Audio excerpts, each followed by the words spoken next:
Hello बच्चों, मैं आपका वीएस सर इस सेशन में आपका स्वागत करता हूं। आज हम लोग बायनोमियल थ्योरम का वन शॉट रिवीजन करने वाले हैं। हल्का फुल्का सा सेशन होने वाला है, बीच बीच में कुछ अच्छे क्वेश्चंस आएंगे, आपको मज़ा आने वाला है। ठीक है, कोशिश करेंगे पूरी बायनोमियल थ्योरम को कवर करने की। ठीक है, और थोड़ा सा पेस से चलेंगे। ओके, तो चलिए स्टार्ट करता हूँ मैं बायनोमियल थ्योरम। बायनोमियल थ्योरम के बारे में आप जानते ही हो कि ये एक ऐसा फॉर्मूला होता है जिसकी मदद से आप किसी भी अलजेब्रिक एक्सप्रेशन के ऊपर जब पावर n लगाई जाती है तो आप उसको एक सीरीज के फॉर्म में एक्सपेंड कर सकते हो। जैसा कि आप देख सकते हो यहाँ पर x प्लस वाई की पावर n को आपने एक सीरीज के फॉर्म में लिख दिया। इसमें कुछ बताने की मुझे आपको विशेष ज़रूरत नहीं है। nc0 xn plus nc1 xn minus 1 y, x की पावर जो होती है यानी कि जो फर्स्ट टर्म होती है ना, x क्या है आपके पास फर्स्ट टर्म और y क्या है आपके पास सेकंड टर्म। फर्स्ट टर्म की पावर हमेशा घटती जाती है और उसी हिसाब से सेकंड टर्म की पावर हमेशा बढ़ती चली जाती है। जैसे कि यहाँ पर y की पावर 0 थी, फिर x की एक पावर डाउन हुई, y की 1 पावर अप हो गई अगली टर्म में। इस तरीके से ये चलता है। तो इसको आप सिग्मा नोटेशन में जब आप लिखना चाहोगे तो आप लिख सकते हो सिग्मा r इक्वल टू 0 से n NCR x n minus r y की पावर r। इस थ्योरम की कुछ खास बातें होती हैं, जैसे कि सबसे पहले इसमें टोटल नंबर ऑफ टर्म्स कितनी होती हैं बच्चों, n+1 टर्म्स होती हैं। ओके, x और y की कंप्लीट पावर्स जो होती हैं यानी कि x और y की पावर्स का जो एडिशन होगा किसी भी टर्म के अंदर वो हमेशा क्या होगा, वो हमेशा n होगा। जैसे यहाँ पर n-1+1 करा, जैसे यहाँ पर n-2+2 करा, है ना। इसी प्रकार से जैसे यहाँ पर n-r+r करा, हमेशा x और y की जो कलेक्टिव पावर्स होंगी वो हमेशा हर टर्म में n होंगी। दूसरी बात, अगर आप इस एक्सपेंशन में शुरुआत से फर्स्ट टर्म का बाइनोमियल कोफिशिएंट लेते हैं, ठीक है, और अंत से यानी कि लास्ट से फर्स्ट टर्म का बाइनोमियल कोफिशिएंट लेते हैं तो वो दोनों इक्वल होंगे। NC0 हमेशा NCN के बराबर होगा। इसी तरह से शुरुआत से सेकंड नंबर का बाइनोमियल कोफिशिएंट और लास्ट से भी सेकंड नंबर का बाइनोमियल कोफिशिएंट सेम होंगे। क्यों? क्योंकि NCR is equals to NCN minus R होता है। ठीक है बच्चों, बहुत ही इंपॉर्टेंट प्रॉपर्टीज़ हैं। ऐसी ही एक आध प्रॉपर्टीज़ और मैं भी आपको बताने वाला हूँ। आपको बस सेशन पूरा ध्यान से सुनते चले जाना है। जो भी क्वेश्चंस अपन लेंगे उनको आप प्रैक्टिस करना, बीच में वीडियो को पॉज करके। उसके बाद जब मेरा सॉल्यूशन देखोगे आप तो हो सकता है आपको समझ में अच्छे से आ जाए। ठीक है, और अगर आपने सही किया हो तो आप अपने आप को सेल्फ मार्किंग भी कर सकते हो। चलिए, इसके अलावा देखिए कुछ और प्रॉपर्टीज़ होती हैं जो कि मैं आपको बता देता हूँ। जैसे कि सभी binomial coefficients NC0 plus NC1 plus NC2 इन सब का जो सम होता है NCN तक, ये 2 की पावर n होता है। ओके, इसके अलावा मैं आपको एक बात और बता दूं कि जो इवन बाइनोमियल कोफिशिएंट्स होते हैं यानी कि NC0 plus NC2 plus NC4 और जो ऑड बाइनोमियल कोफिशिएंट्स का सम होता है NC1 plus NC3 plus NC5, इन सब का सम बराबर होता है। और किसके बराबर होता है? 2 की पावर n-1 के बराबर होता है। ये कुछ और प्रॉपर्टीज़ हैं जो कि मैं आपको बता रहा हूँ, जो कि यहाँ पर लिखी हुई उनके अलावा। ठीक है, इसके अलावा अपन ये बात कर ही चुके हैं कि total number of terms n+1 होती है। इसके अलावा आप सुनिए ध्यान से, NC0 NC1 NC2 NC3 इनको लिखने का एक अलग तरीका भी होता है जो कि मैं आपको बताना चाहूँगा। देखिए, देखो NCR जो होता है ना, इसको आप ऐसे भी लिख सकते हो CN, R, इसको आप ऐसे भी लिख सकते हो NR। ये सब एक ही नोटेशन होती हैं। क्लियर है? तो ये बात आप ध्यान रखेंगे, ये नोटेशंस हैं NCR को रिप्रेजेंट करने की। इसके अलावा अगर मैं कुछ और प्रॉपर्टीज़ के बारे में बात करूं तो मैं आपको बताना चाहूँगा कि इसमें अगर आपको कभी कभी लास्ट से 5th टर्म पूछा जाए या लास्ट से 10th टर्म पूछा जाए तो उसके लिए आप क्या करोगे, मैं आपको सीधा सीधा तरीका बताता हूँ। जैसे आपको अगर x प्लस वाई की पावर n में बोला जाए कि लास्ट से 5th टर्म निकालो, तो आप क्या करो, आप ये इन दोनों टर्म्स को स्वैप कर दो, y प्लस एक्स की पावर n कर दो, और अब इस एक्सपेंशन में बिगिनिंग से वही टर्म, उसी नंबर की टर्म निकालो। जैसे अगर मैं आपसे बोलूं x प्लस वाई की पावर n में लास्ट से 5th टर्म निकालो, तो आप y प्लस एक्स की पावर n में बिगिनिंग से 5th टर्म निकाल के दे दो, वही आपका आंसर है। अदर देन दैट कुछ और प्रॉपर्टीज मैं आपको बता दूं, जैसे कि जनरल टर्म जो होती है इसकी, वो मैं आपको बता दूं। जनरल टर्म जो होती है x प्लस वाई की पावर n के एक्सपेंशन में, ये होती है NCR xn minus r y की पावर r। बहुत इंपॉर्टेंट है। जैसे कि अगर आपको किसी भी एक्सपेंशन में कई बार 10th टर्म पूछी जाए x प्लस वाई की पावर 25 में, मान लो आपसे 10th टर्म पूछ ली जाए, तो आप क्या करोगे, 25 C 9 x की पावर 25 माइनस 9 y की पावर 9 लिख दोगे। ठीक है, हमेशा याद रखें टी आर प्लस वन लिया जाता है। ठीक है, general term is consider to be r plus one th term. ठीक है, तो आप क्या करोगे, अगर आपसे T10 पूछा है तो उसके लिए R की वैल्यू कितनी हो जाएगी, 9 हो जाएगी। तो 25 C 9 x की पावर में 25 माइनस 9 और y की पावर 9, ये आपके पास हो जाएगा जनरल टर्म। ओके, इसके अलावा कुछ और बातें मैं आपको बता दूं जो कि आपके लिए बहुत हेल्पफुल होने वाली हैं, which are actually the properties of NCR। जैसे मैंने पहली प्रॉपर्टी तो आपको बताई थी बच्चों कि NCR is equals to NCN minus R। जो दूसरी प्रॉपर्टी है वो है NCR plus NCR minus 1 is equal to N plus 1 CR। ये प्रॉपर्टी बहुत ही शानदार प्रॉपर्टी होती है। इसको हम नाम देते हैं वायरस, क्योंकि ये अगर किसी में लग जाए तो ये पूरी फाइल को ही उड़ा देती है, जैसे वायरस पूरी फाइल को उड़ा देता है। ओके, इसके बाद नेक्स्ट प्रॉपर्टी पर आते हैं NCR। इसमें आप क्या कर सकते हो, ये ऊपर नीचे के एक एक दांत तोड़ दे N अपॉन R, तो नए दांत आ जाएंगे N minus 1 C R minus 1। ऐसे आप इसको याद रख सकते हो। इसी प्रकार से फर्दर इस प्रॉपर्टी को अप्लाई हो सकता है। फिर से आप एक और दांत तोड़ दें, एक और सेट ऑफ दांत तोड़ दें, तो अगले दांत आ जाएंगे N minus 2 C R minus 2। ठीक है, ये प्रॉपर्टी इसी तरीके से चलती रहती है। आपकी ज़रूरत के हिसाब से आप इसको डिसोसिएट कर सकते हो, तोड़ सकते हो। ओके, इसके अलावा एक और प्रॉपर्टी मैं आपको बताने वाला हूं, ध्यान से सुनिएगा। NCR अपॉन NCR माइनस 1 का रेशियो जो होता है वो होता है N minus R plus 1 upon R। Okay, very important, highly important, काम आएगा। तो ये कुछ बातें हैं जो अपन ने बाइनोमियल थ्योरम के बारे में करी, जो अपन ने NCR की प्रॉपर्टीज के बारे में करी। ये सब बातें आपको पता होना बेहद आवश्यक है ताकि हम क्वेश्चंस को अच्छे से डील कर पाएं। जनरल टर्म की जहां तक मैं बात करूं बच्चों, तो जनरल टर्म में जो क्वेश्चंस आते हैं वो किस तरीके से आते हैं, जैसे कि आपसे या तो किसी भी बाइनोमियल एक्सपेंशन में कोई पर्टिकुलर टर्म पूछ लेगा कि भाई मुझे 5th टर्म बताओ या मुझे 25th टर्म बताओ, या फिर आपसे पूछ लेगा कि मुझे एक ऐसी टर्म बताओ जिसमें x की पावर r आए। ठीक है, r कुछ भी हो सकता है 1 2 3, या फिर आपसे बोलेगा सबसे famous independent term of x। ठीक है, x से इंडिपेंडेंट टर्म पूछ ली जाएगी। ये जनरल टर्म की कुछ वैरायटी ऑफ क्वेश्चंस हैं। ठीक है, तो आइए अब हम क्वेश्चन से डील करते हैं। जैसे ये बिल्कुल सिंपल सा question, find the coefficient of x की power 7 in the expansion of ax square plus 1 upon bx की पावर 11।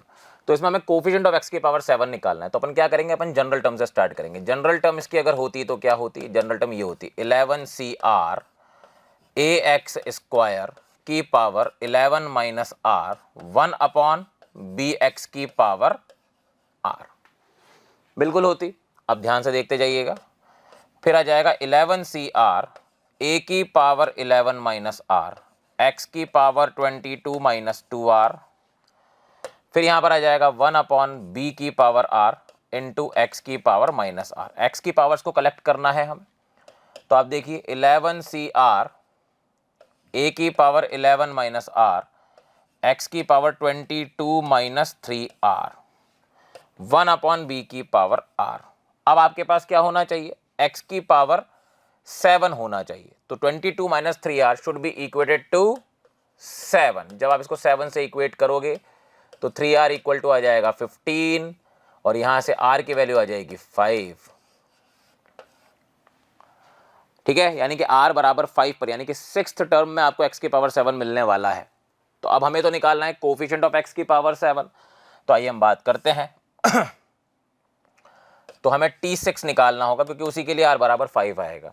तो T6 हो जाएगा 11C5 ax स्क्वायर की power 6 into 1 upon bx whole power 5। Okay, तो यहां से आप देखोगे कि 11C5 a की पावर 6 अपॉन b की power 5 is actually the coefficient of x की power 7. So this is going to be our answer. Very simple question based on general term. Okay, moving on to the next. अगला question देखिए बच्चों, JEE Main का question है, ये recent question है. If the term without x मतलब term independent of x, जैसा कि मैंने जिक्र किया था थोड़ी देर पहले, in the expansion of x की power 2/3 plus a upon x की पावर 3 की power 22 is 7315, then mod alpha किसके बराबर होगा. आइए इस क्वेश्चन को सॉल्व करते हैं. बिल्कुल जनरल टर्म से स्टार्ट करेंगे.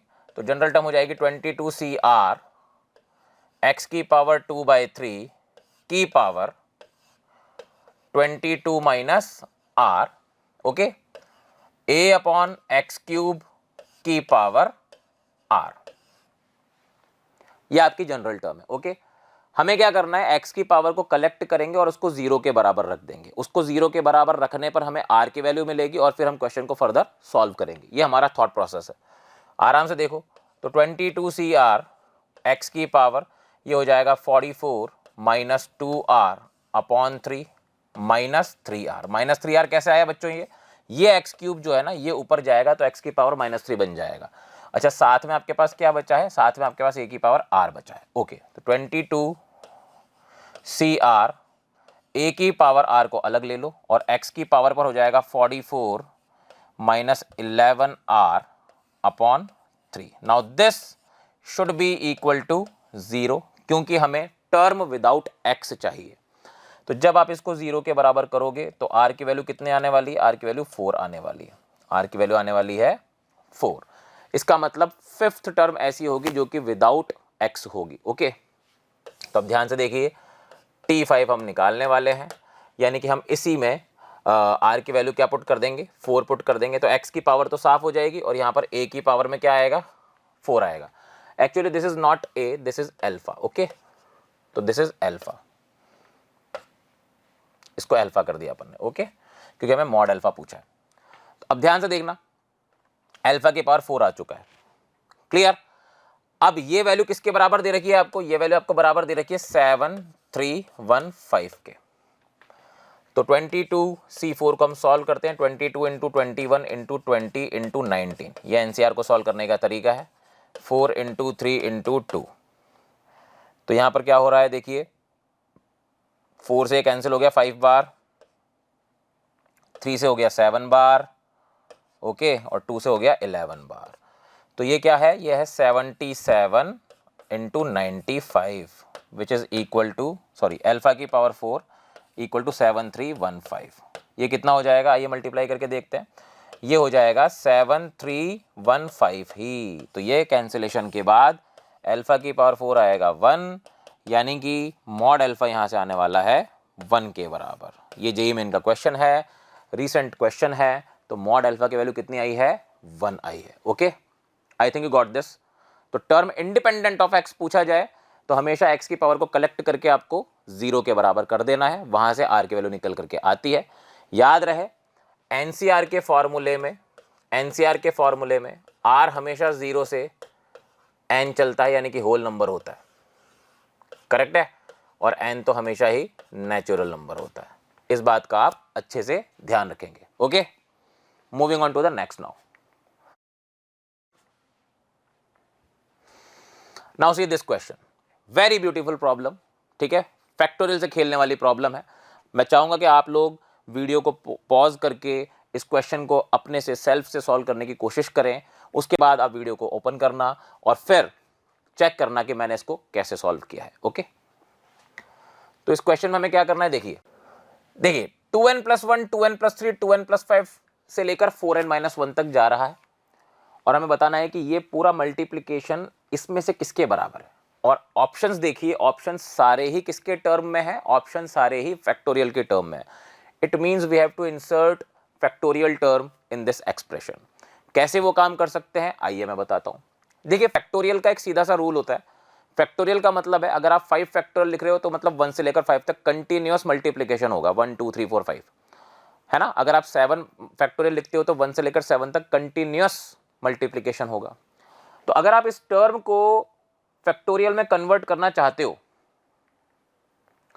तो जो मिसिंग टर्म्स हैं जैसे 2n+1 के बाद 2n+2 आना चाहिए था, वो आपको इंसर्ट करनी पड़ेंगी, क्योंकि तभी जाकर के ये फैक्टोरियल बन सकता है। मिसिंग टर्म्स को हमें लाना पड़ेगा मार्केट में। तो आइए हम स्टार्ट करते हैं।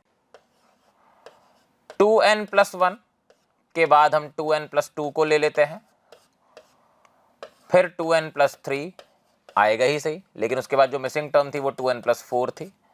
ऐसे करते करते 4n-1 के जस्ट बाद आ जाएगी 4n। ओके, नीचे क्या आ जाएगा, जो आपने ऊपर मल्टीप्लाई किया है उसी से डिवाइड भी करना पड़ेगा, सो दैट न्यूट्रलाइजेशन बना रहे। तो 2n+2 के बाद 2n+4, 2n+4 के बाद 2n+6 और इसके बाद लास्ट में आ जाएगा 4n। क्लियर है? अब देखो ऊपर क्या हो गया है, ऊपर 2n+1 से 4n तक हमें कंटिन्यूअस टर्म्स मिल चुकी हैं, लेकिन इसको फैक्टोरियल में बदलने के लिए 1 से स्टार्ट होना जरूरी है। और 1 से कहां तक नंबर मिसिंग है, 1 से 2n तक नंबर मिसिंग है ऊपर, तो वो हमें मल्टीप्लाई और डिवाइड करना पड़ेगा। ठीक है, तो अब 1 × 2 × 3 से लेकर 2n ये हम मल्टीप्लाई करते हैं, आगे हमें 2n+1 मिल जाएगा। ठीक है, आगे हमें 2n+2 मिल जाएगा और लास्ट में हमें 4n मिल ही जाएगा। अपॉन नीचे भी यही होगा, 1 2 3 से लेकर 2n तक मल्टीप्लाई कर दें, फिर आगे हमें मिल जाएगा 2n+2। ओके, फिर आगे मिल जाएगा हमें 2n+4। अच्छा, अपन एक काम और कर सकते हैं यहाँ पर, इसी स्टेप में ध्यान से देखिएगा, ये जो 2n+2 2n+4 और 4n तक हम जा रहे हैं ना, इसमें हम क्या कर सकते हैं, 2 को कॉमन निकाल लेते हैं। तो 2 की पावर कितना कॉमन आएगा, 2 की पावर जैसे यहाँ पर 2 है 4 है, 2 की पावर n कॉमन आ जाएगा, क्योंकि 2 से लेकर के आप 2n तक जा रहे हो। करेक्ट है? तो 2 की पावर n जब कॉमन आएगा तो अंदर क्या बचेगा, n+1, फिर n+2, फिर बचेगा n+3। ऐसे करते करते यहाँ पर क्या बचेगा, 2n, क्योंकि आप 2 को बाहर निकाल चुके हो। ओके, अच्छा अब देखना, ये तो 2n फैक्टोरियल बन चुका है। देखो ऑप्शन में हमें डिनोमिनेटर में 2n फैक्टोरियल नजर आ रहे हैं, ऊपर 1 से लेकर के 4n तक आप गए हो, तो ये आपके पास बन जाएगा कितना, 4n फैक्टोरियल। बनेगा या नहीं बनेगा? बिल्कुल बनेगा। ध्यान से देखना, तो ऊपर तो हो चुका है हमारे पास 4n फैक्टोरियल। ओके, और नीचे क्या आया है हमारे पास, 2n फैक्टोरियल, ये भी आ गया भाई साहब लो। और ये क्या है, 2 की पावर n। लेकिन अब देखो यहाँ पर है n+1 n+2 n+3 से लेकर 2n, ऐसा तो हमें किसी भी ऑप्शन में नजर नहीं आ रहा है, हमें तो नीचे 2n फैक्टोरियल ज्यादा नजर आ रहे हैं। तो 2n फैक्टोरियल अगर हमें क्रिएट करना पड़ जाए यहाँ पर, तो n+1 से 2n तक के नंबर तो हमारे पास है ही, 1 से लेकर n तक हम इसमें और मल्टीप्लाई कर देते हैं। तो अगर हम नीचे डिनोमिनेटर में 1 से लेकर के n तक मल्टीप्लाई कर दें, तो अगला टर्म हमें n+1 अपने आप मिल जाएगा, और फिर वहां से हम 2n तक तो जा ही रहे हैं। तो इसका मतलब हमें 1 से लेकर n तक नीचे मल्टीप्लाई किया है, तो ऊपर भी मल्टीप्लाई करना पड़ेगा। ठीक है भाई, तो आंसर आ जाएगा हमारे पास 4n factorial into n factorial upon 2 की power n into 2n factorial, और ये भी क्या है, 2n फैक्टोरियल। तो बेसिकली हमारा आंसर है क्या है, 4n फैक्टोरियल, n फैक्टोरियल, 2 की power n, 2n factorial, 2n factorial. Bombay is the correct answer. बहुत ही बढ़िया क्वेश्चन है ये, फैक्टोरियल में कन्वर्ट करने का क्वेश्चन है, and it's a beautiful problem. Okay, now see this question. ऐसा क्वेश्चन अभी रिसेंटली जेईई मेन में भी आया हुआ है। ठीक है, और ये question truly based upon virus property. Virus property जो कि मैंने आपको बताई थी, आपको याद होगा, मैंने आपको प्रॉपर्टी बताई थी NCR plus NCR-1 is equals to n+1 CR। इसको याद रखना बहुत आसान और जरूरी है, जरूरी भी है और आसान भी है। कैसे? देखो ऊपर तो सेम रहते हैं नंबर्स, नीचे एक का डिफरेंस रहता है। ऊपर सेम रहते हैं नंबर्स, नीचे एक का डिफरेंस रहता है, तो रिजल्ट क्या आता है, ऊपर वाले में एक बढ़ा दो और नीचे जो बड़ा है वो लिख दो। फिर से सुनिए, ऊपर सेम नंबर रहते हैं, नीचे एक का डिफरेंस रहता है, r और r-1 में एक का डिफरेंस है, तो इसका रिजल्ट क्या आएगा, ऊपर एक बढ़ा दो, ऊपर वाले नंबर में एक बढ़ा दो और नीचे वो नंबर लिखो जो इन दोनों में सबसे बड़ा है। r और r-1 में बड़ा कौन है, r ही है, तो n+1 CR आंसर हो जाता है। अब इसका यूज हम यहां पर करने वाले हैं, और आप देखिएगा ये क्वेश्चन कितनी ब्यूटीफुल तरीके से खत्म होता है। देखिए नाउ सी 47C4 हमारे पास है, प्लस अगर मैं इस सिग्मा में वैल्यू रखना स्टार्ट करूं तो 52 माइनस 1 यानी कि 51C3 आएगा, फिर 50C3 आएगा, फिर 49C3 आएगा, फिर 48C3 आएगा, और लास्ट में क्या आएगा जब मैं 5 रखूंगा तो 47C3 आएगा। ओके, अब मैं क्या करता हूं, यहां से यहां तक जो लिखा हुआ है इसको रिवर्स करके लिख देता हूं। तो यहां पर देखो 47C4 के साथ में सबसे पहले मुझे दिखना चाहिए 47C3, फिर मुझे अगला दिखेगा 48C3, फिर मुझे अगला दिखेगा 49C3, फिर मुझे दिखेगा 50C3 and at last 51C3। Now see वायरस अगर इसमें लग जाए तो कितनी जल्दी इस क्वेश्चन को उड़ाएगा, आराम से देखिएगा। सी ऊपर सेम है और नीचे एक का डिफरेंस है, तो आंसर क्या आएगा, ऊपर एक बढ़ाकर नीचे जो बड़ा है, यही बोला था मैंने 48C4। फिर देखो वायरस लग चुका है, फिर से ऊपर के नंबर सेम नीचे एक का डिफरेंस, रिजल्ट ऊपर एक बढ़ाकर नीचे जो बड़ा है। वायरस फिर से लग चुका है, वायरस लगता ही जा रहा है। वायरस नाम इसलिए रखा है क्योंकि वो फाइल को खाता चला जाता है और छोटी कर देता है, खत्म कर देता है। ऊपर एक बढ़ाकर नीचे जो बड़ा है, फिर से वायरस लग चुका है, फिर से आप रिजल्ट लगाओगे ऊपर एक बढ़ाकर नीचे जो बड़ा है, एंड एट लास्ट वायरस फिर से लगा, ऊपर सेम नीचे एक का डिफरेंस, ऊपर एक बढ़ाकर नीचे जो बड़ा है। तो फाइनली आपका आंसर आया है 52C4। इसका मतलब जो n की वैल्यू है ये 52 है और जो r की वैल्यू है ये 4 है, तो 52/4 इज 13। सो आंसर क्या आना चाहिए इसका, 13। Now see this question, JEE main का क्वेश्चन, रिसेंट क्वेश्चन। देखिए इस क्वेश्चन में क्या किया गया है, आपसे बोला है सिग्मा i = 1 से 20 और एक एक्सप्रेशन का क्यूब k/21 के बराबर है, तो k की वैल्यू इसमें से क्या हो सकती है। आइए इस क्वेश्चन को सॉल्व करते हैं। देखिए सिग्मा i = 1 से 20, 20Ci-1, नीचे देखो वायरस लग गया है, क्यों, क्योंकि ऊपर सेम नीचे एक का डिफरेंस है, तो ऊपर एक बढ़ाकर और नीचे जो बड़ा है, ये प्रॉपर्टी हमने लगा दी। ओके, सबसे पहले तो हम जितना रिड्यूस हो सकता है एक्सप्रेशन उतना रिड्यूस कर देते हैं, उसके बाद आगे बढ़ते हैं। देखिए सिग्मा i = 1 से लेकर 20, ओके, 20Ci-1, नीचे हम प्रॉपर्टी लगाएंगे ये वाली, आपको पता है NCR को आप लिख सकते हो n/r इंटू n-1CR-1। यही प्रॉपर्टी अगर मैं यहाँ नीचे लगाऊं तो 21/i को तो मैं बाहर निकाल लूंगा और मेरे पास बचेगा 20Ci-1।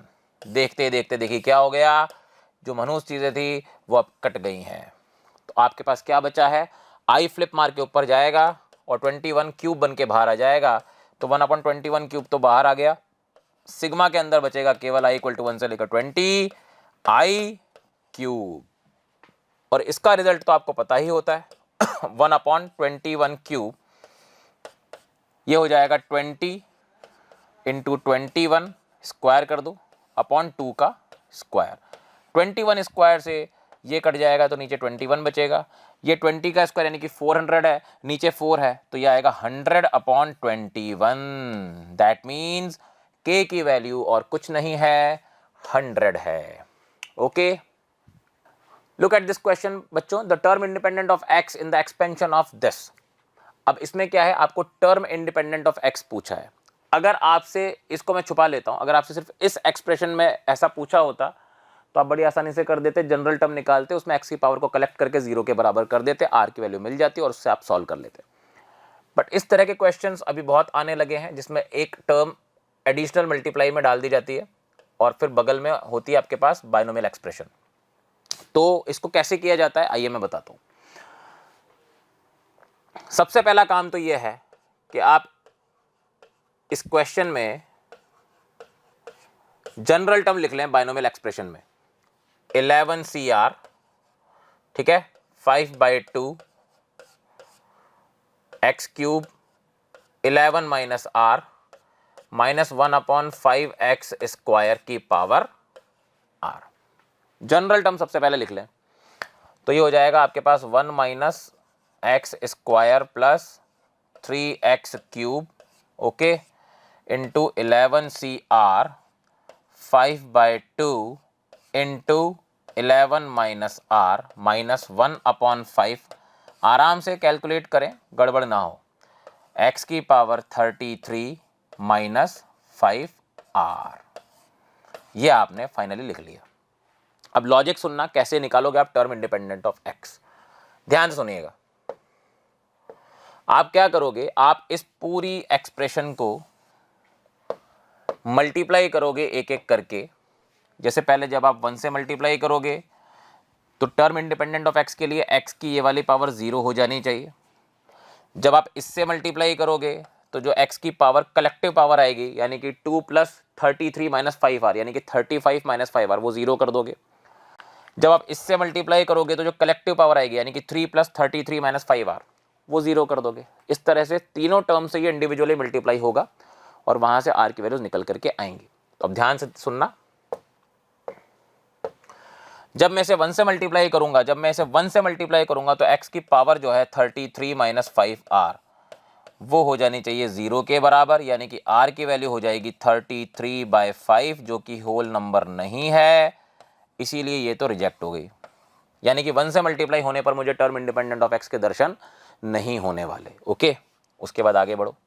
जब मैं इसको x² से मल्टीप्लाई करूंगा तो x की कलेक्टिव पावर कितनी हो जाएगी, x की कलेक्टिव पावर हो जाएगी 2 + 33 - 5r बराबर 0, यानी कि r की वैल्यू आने वाली है 7 जो कि होल नंबर है। बिल्कुल, बहुत शानदार बात। यहाँ पर हमें r बराबर 7 के लिए टर्म इंडिपेंडेंट ऑफ x मिल जाएगी। जब मैं 3x क्यूब से मल्टीप्लाई करूंगा तो कलेक्टिव पावर हो जाएगी 3 + 33 - 5r which is equal to 0 क्योंकि टर्म इंडिपेंडेंट ऑफ x हमें निकालना है। r बराबर 36/5 जो कि अगेन होल नंबर नहीं है। इसका मतलब यहाँ पर भी आपको टर्म इंडिपेंडेंट ऑफ x नहीं मिलने वाली। इसका मतलब टर्म इंडिपेंडेंट ऑफ x आपको सिर्फ तब मिलेगी जब ये पूरी एक्सप्रेशन मल्टीप्लाई हो जाएगी -x² के साथ, और उस समय r की वैल्यू कितनी मिलेगी आपको, 7 मिलेगी। तो आइए मैं आंसर लिखूं। जब मैं इसको वहां पर मल्टीप्लाई करूंगा -x² से तो माइनस आएगा बाहर एक, तो ऊपर से 11c, r की वैल्यू कितनी आ चुकी थी 7, 11c 7 लिख दो।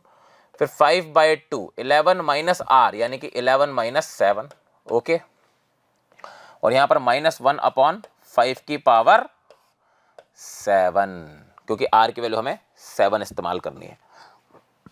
अब इसके बाद क्या होगा देखिए, -11c 7 ये हो जाएगा 5 की पावर 4 अपॉन 2 की पावर 4 इंटू माइनस माइनस टकरा के प्लस हो जाएंगे क्योंकि यहाँ से भी माइनस बाहर आएगा, और ये हो जाएगा 1/5 की पावर 7। ये कैंसिल हो जाएगा और 5 की पावर क्यूब बचेगा यहाँ पर। ओके, तो हमारे पास बचा है 11 × 10।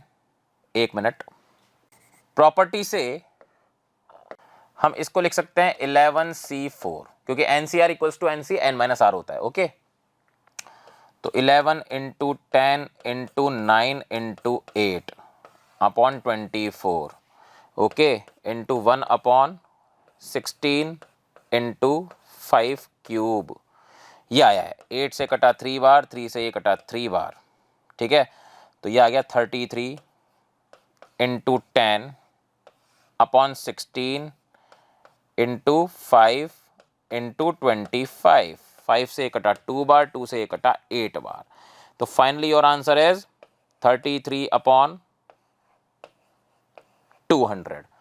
33/200 is your answer. That means Bombay is the correct answer. इस तरीके से आपको ऐसे क्वेश्चंस करने होते हैं बच्चों, ठीक है।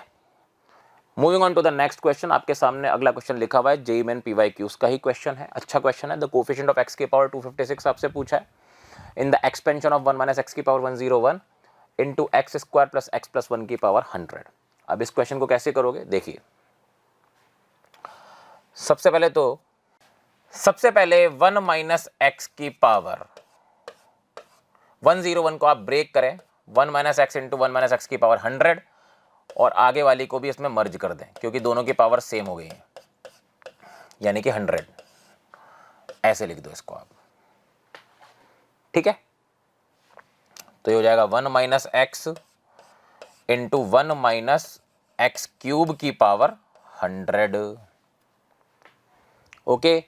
अब 1 से जब आप इसको मल्टीप्लाई करोगे तो 1 - x क्यूब की पावर 100 आ जाएगा, -x इंटू 1 - x क्यूब की पावर 100 आ जाएगा।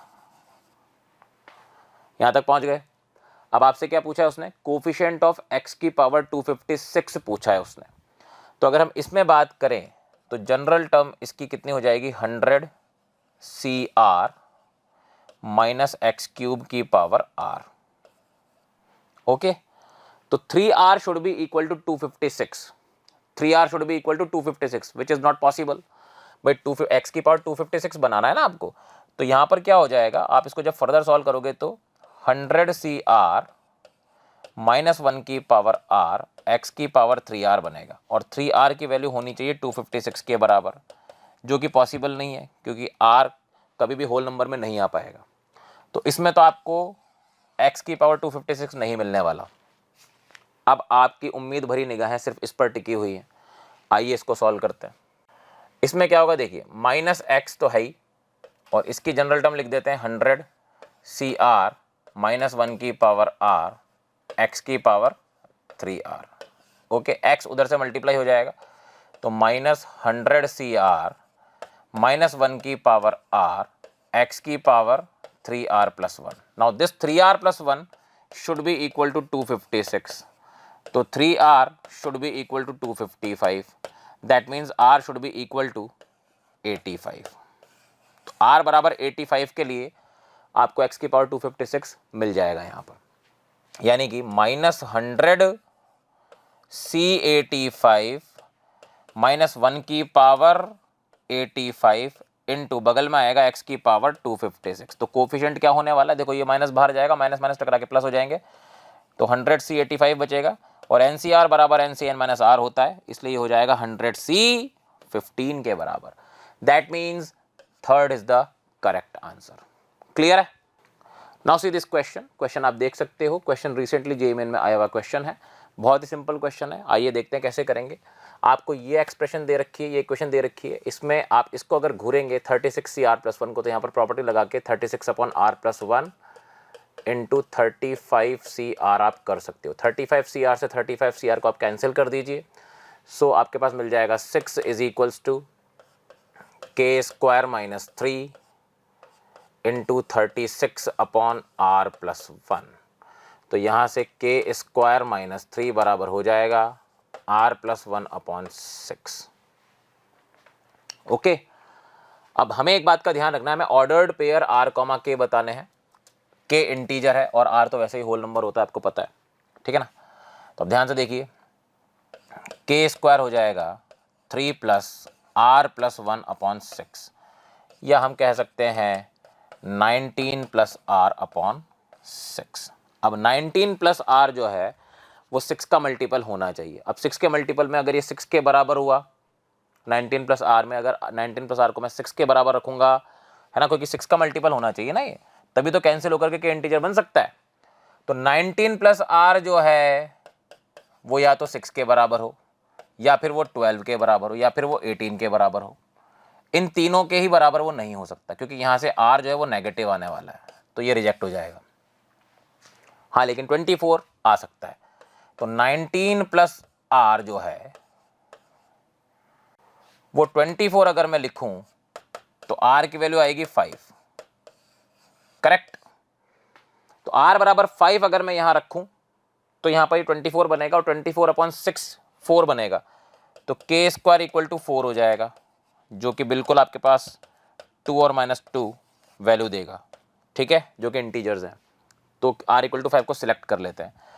इसी प्रकार से 19 प्लस R जो है वो 30 के बराबर होगा, तो R बराबर आएगा 11। लेकिन R बराबर 11 रखने पर ये जो होगा, मतलब 19 प्लस R को जब आप 30 ले रहे हो तो 30 अपॉन 6 लेने पर 5 बनेगा, और k square equal to 5 perfect square नहीं है, इसलिए वहाँ से आपके पास कोई वैल्यू नहीं आएगी। इसी प्रकार से 19 प्लस R को जब आप 36 लोगे तो जो R की वैल्यू है वो आपके पास आने वाली है 17।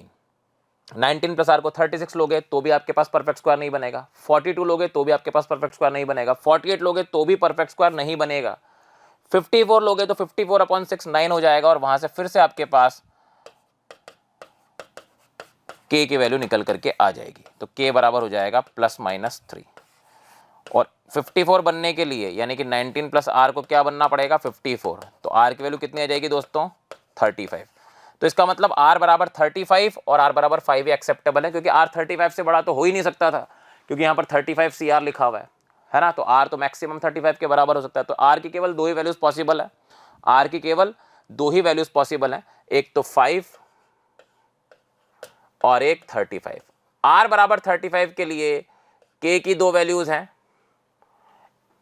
सॉरी r बराबर 5 के लिए k की दो वैल्यूज है, एक तो 2 और एक -2, और 36 के लिए भी k की दो वैल्यूज हैं,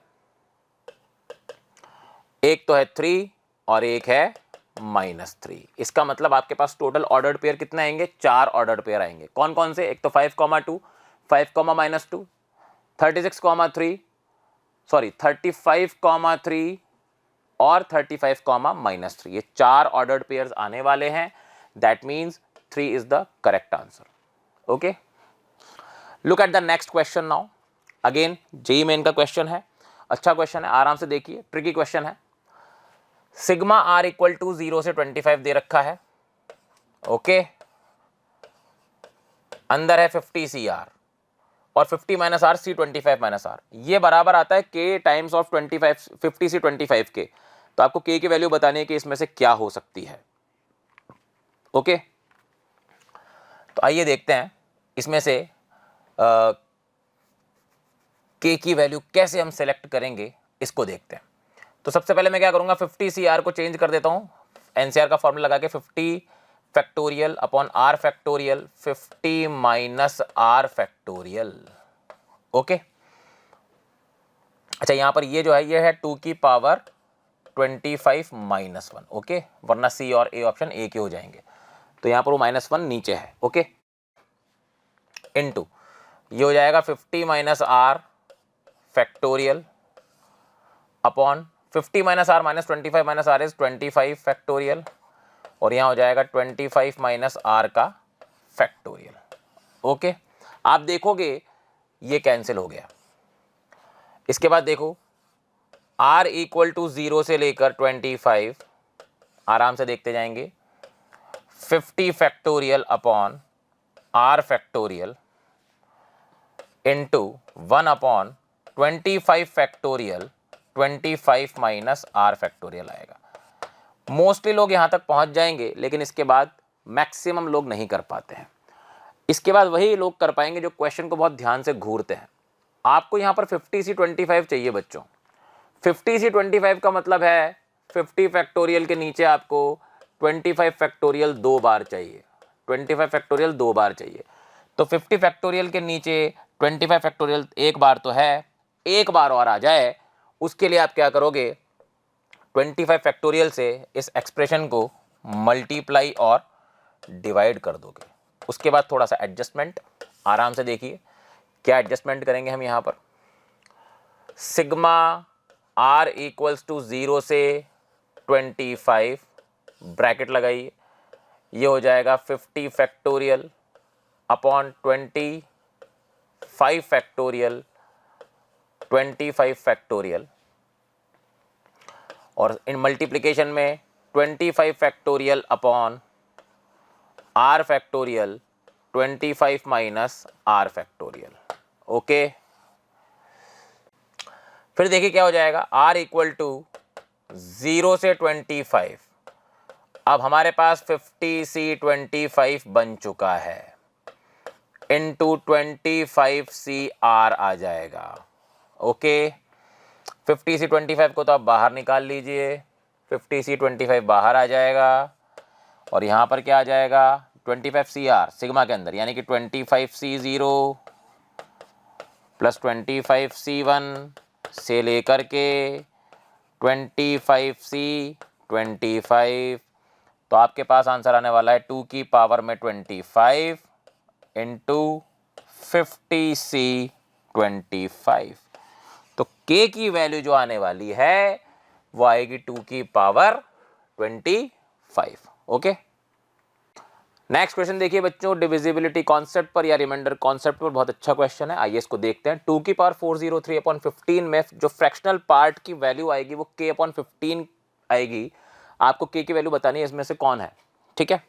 तो इस क्वेश्चन में हम क्या करते हैं, 2 की पावर 2 की पावर 403 को सबसे पहले लिख देते हैं 2 की पावर 3 इंटू 2 की पावर 400। क्यों ऐसा लिखते हैं?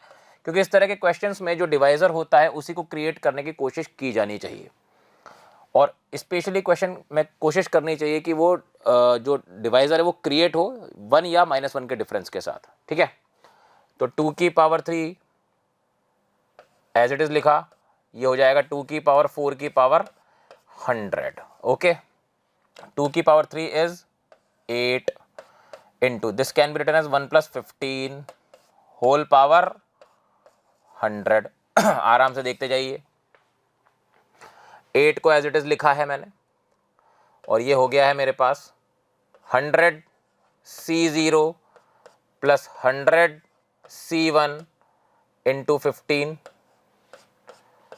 प्लस 100 C2 15 का स्क्वायर प्लस 100 C100 15 की पावर 100। ओके, अब आप देख सकते हो इस पूरी कहानी में तो 15 मिलेगा ही मिलेगा, तो this can be replaced by 15 masala. Okay, ये 8 से मल्टीप्लाई होकर के 8 बन जाएगा, और यहाँ पर आ जाएगा 8 into 15 masala. Masala is integer, कुछ भी इंटीजर वैल्यू है वो। अब जब इसको 15 से डिवाइड करोगे तो यहाँ पर तो आपके पास पूरी तरह से डिवाइड हो जाएगा, लेकिन ये रिमाइंडर बच जाएगा आपके पास।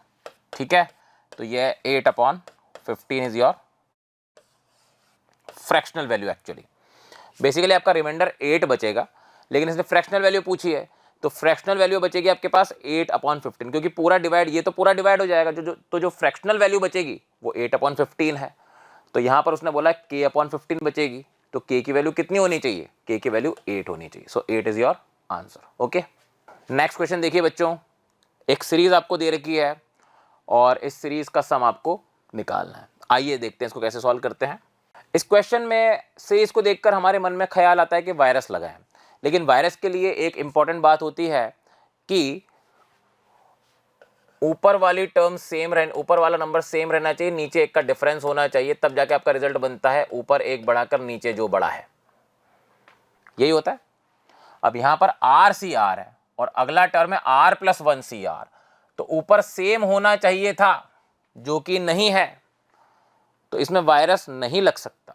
लेकिन अगर आप थोड़ा सा सोचें तो शायद आप ऐसी कंडीशन, ऐसा एनवायरनमेंट क्रिएट कर देंगे जिससे कि वायरस लग जाएगा। कैसे भैया? यार NCN क्या होता है? 1 ही होता है, यानी C के ऊपर और नीचे जब सेम नंबर हो तो 1 होता है। तो अगर RCR 1 है तो R+1C R+1 भी तो 1 ही है। तो RCR को मैं रिप्लेस कर देता हूं R+1C R+1 से। ऐसा करने से आप देखिए अब वायरस के लिए माहौल तैयार है। आराम से देखते जाइएगा आप। अब क्वेश्चन बहुत जल्दी खत्म होने वाला है।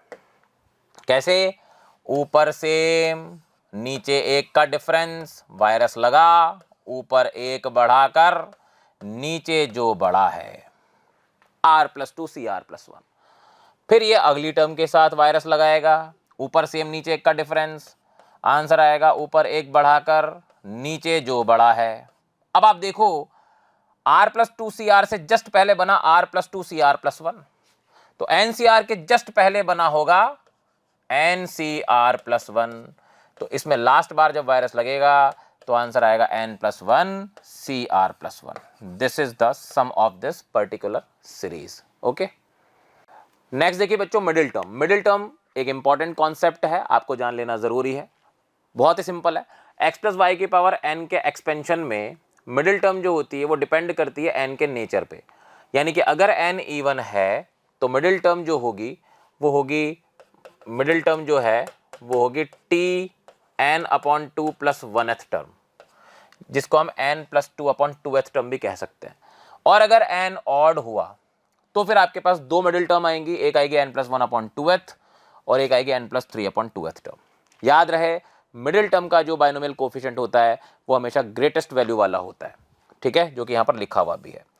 n अगर इवन है तो NCn/2 ग्रेटेस्ट बाइनोमियल कोफिशिएंट होगा, और अगर n ऑड है तो NCn+1/2 या NCn-1/2 ये ग्रेटेस्ट बाइनोमियल कोफिशिएंट होंगे। बेसिकली कंफ्यूज होने की जरूरत नहीं है, ये दोनों एक ही हैं क्योंकि एन सी एन प्लस 1/2 से ही दूसरा बन जाएगा। कैसे? N C N minus R करके।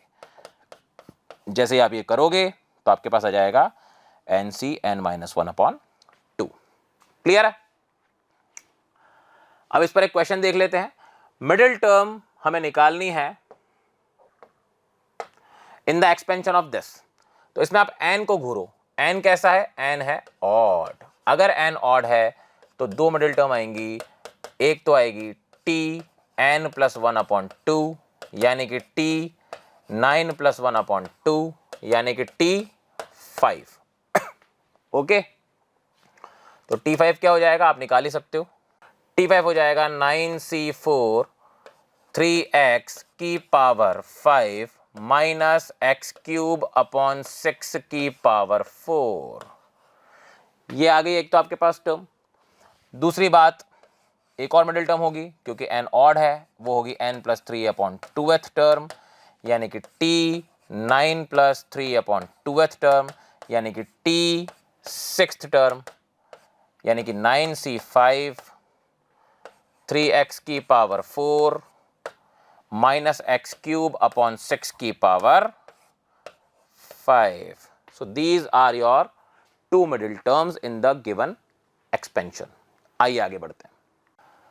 इसके बाद बात करते हैं बच्चों न्यूमेरिकली ग्रेटेस्ट टर्म। एक बहुत ही इंपॉर्टेंट कॉन्सेप्ट, पहले इसको समझ लेते हैं फिर इस पर क्वेश्चन कर लेंगे। ओके, देखो,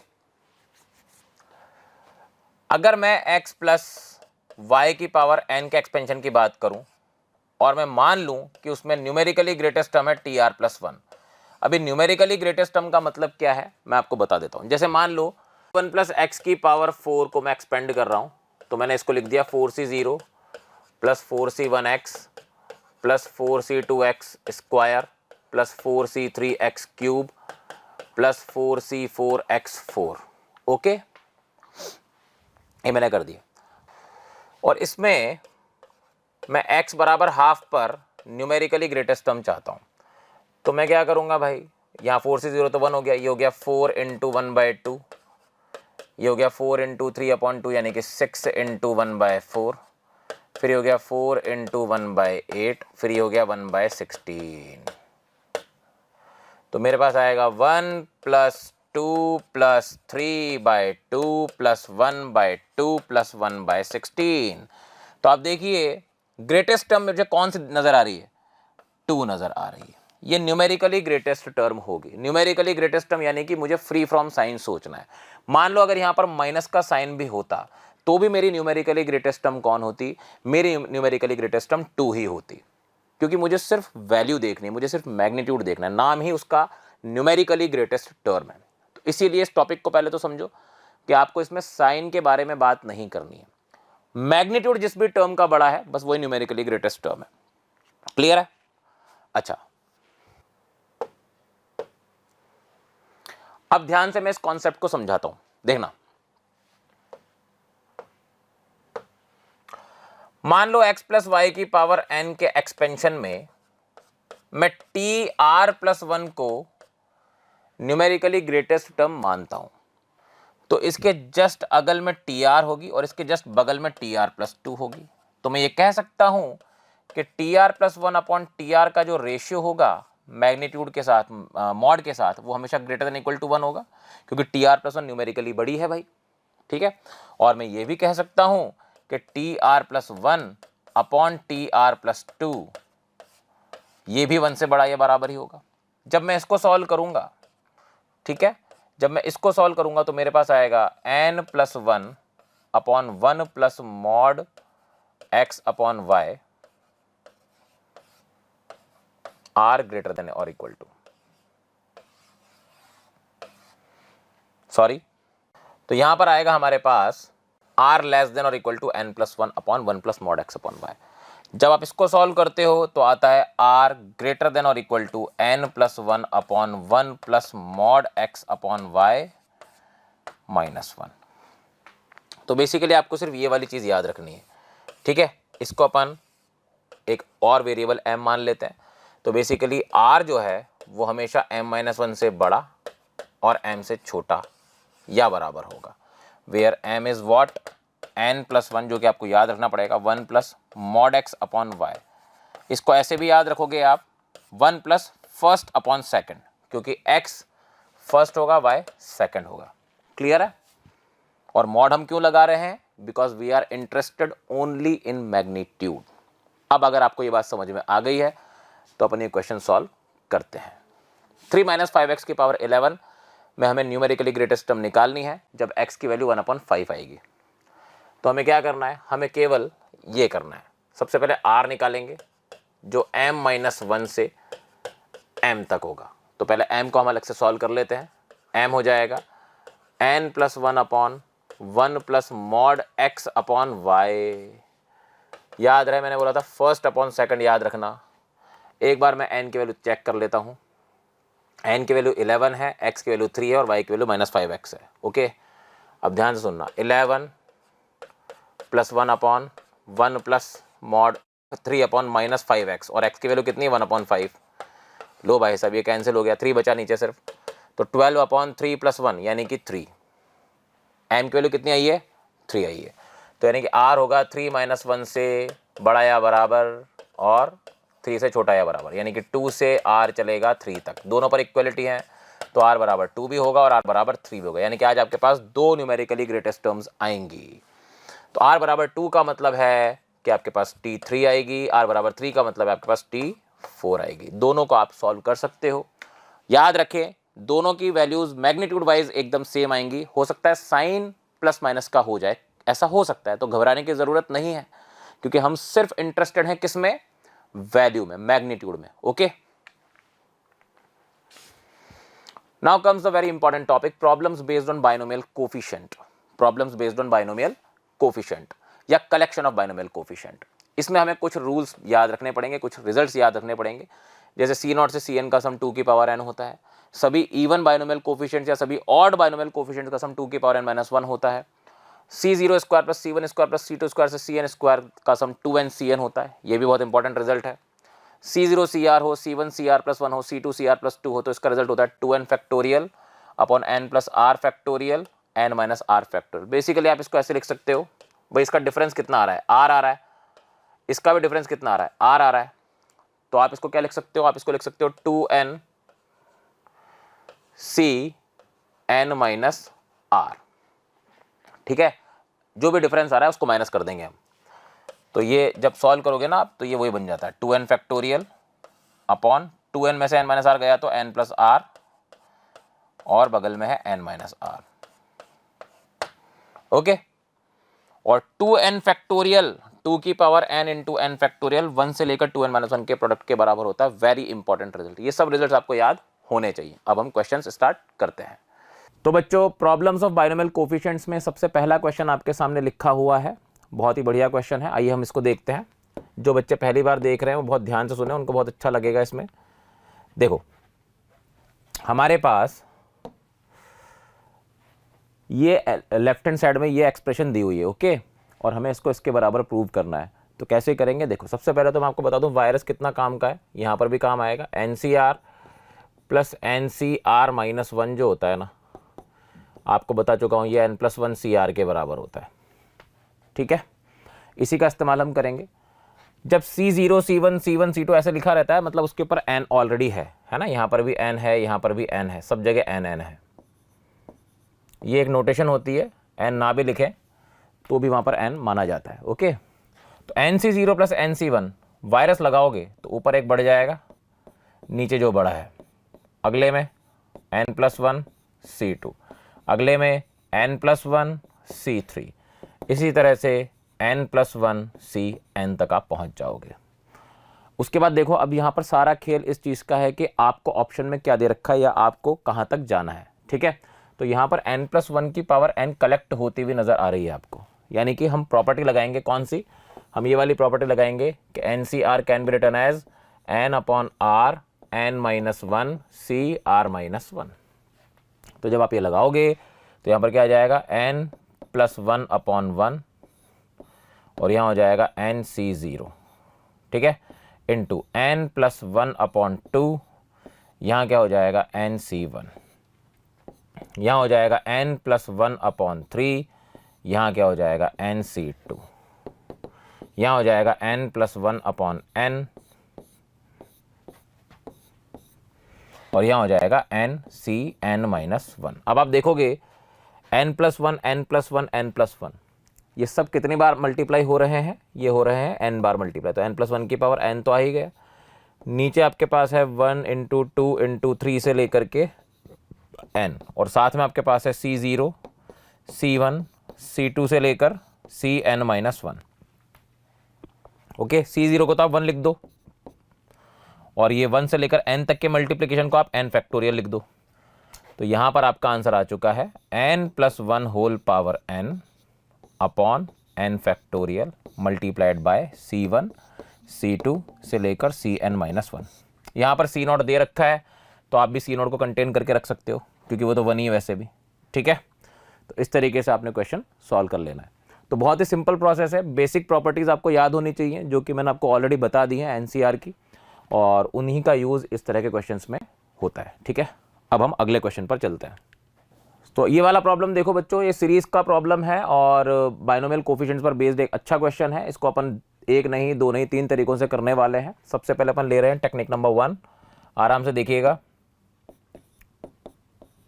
टेक्निक 1 में अपन क्या करेंगे, इसको S मान लेते हैं।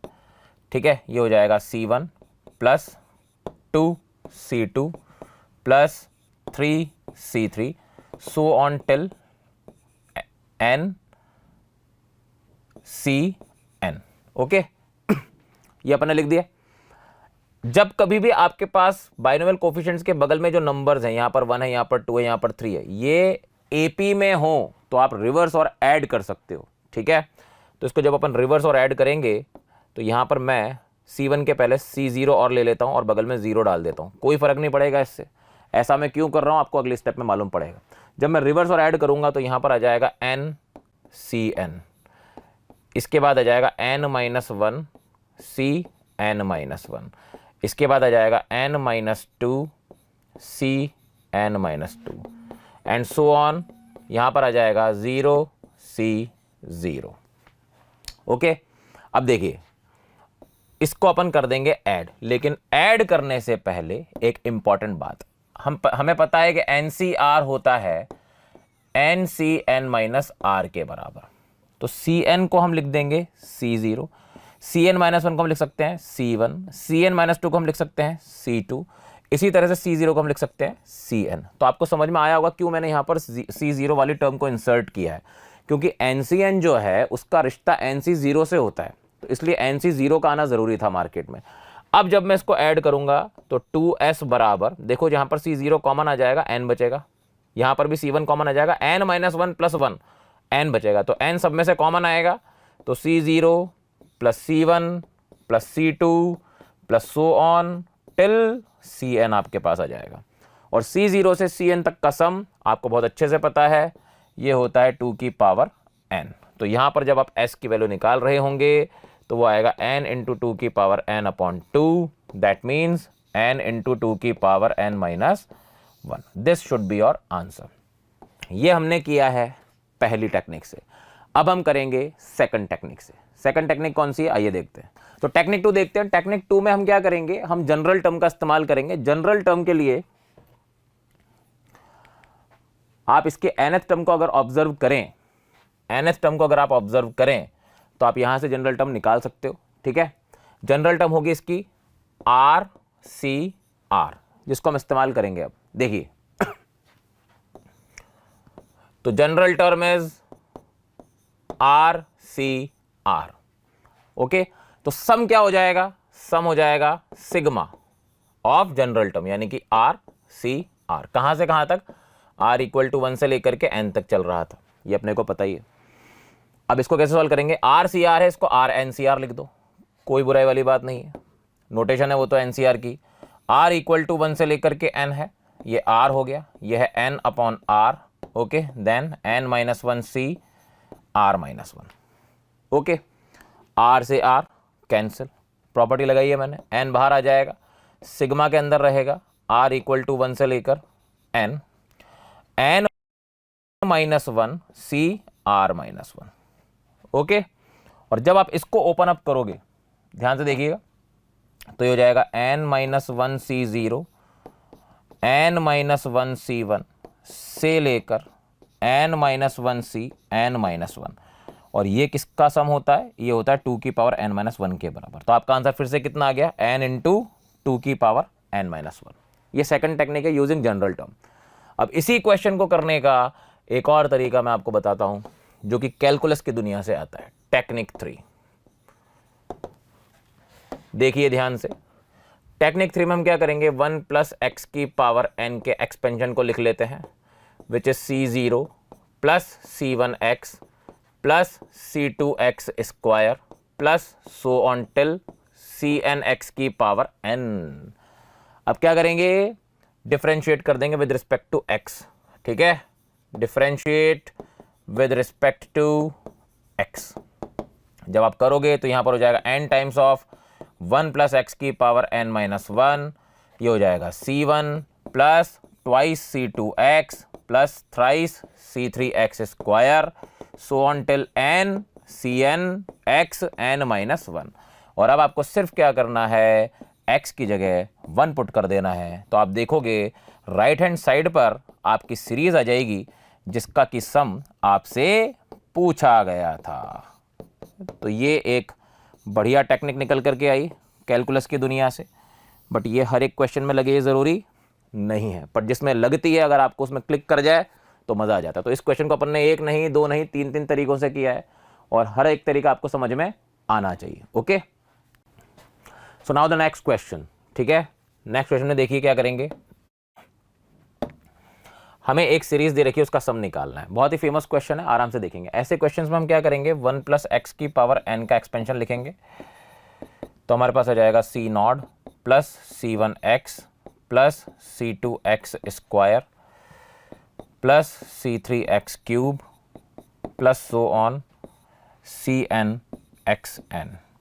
जब कभी भी नीचे आपको ऐसे नंबर्स दिखें तो समझ जाओ कि आपको इंटीग्रेशन का इस्तेमाल करना है। अब इंटीग्रेशन आप दोनों यूज़ कर सकते हो, इनडेफिनेट भी और डेफिनेट भी, लेकिन मैं आपको बोलूँगा आप डेफिनेट यूज़ करें, क्योंकि इनडेफिनेट इंटीग्रेशन में आपके पास जो कांस्टेंट ऑफ इंटीग्रेशन आएगा उसकी वैल्यू आपको अलग से निकालनी पड़ेगी।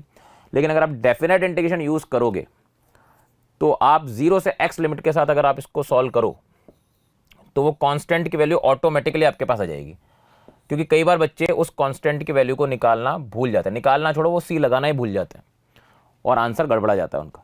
तो उस गलती से बचने के लिए आप हमेशा डेफिनेट इंटीग्रेशन का इस्तेमाल करें और लिमिट लगाएं 0 से x। ओके, तो अब जब मैं ऐसा करूंगा तो 1 प्लस एक्स की पावर n+1 अपॉन n+1 आएगा, ठीक है? ये तब आएगा जब आपने अपर लिमिट डाली है, माइनस जब लोअर लिमिट डालोगे तो x की वैल्यू 0 हो जाएगी, तो 1 अपॉन n+1 आ जाएगा। ये कांस्टेंट की वैल्यू अपने आप आ गई आपके पास, करेक्ट है?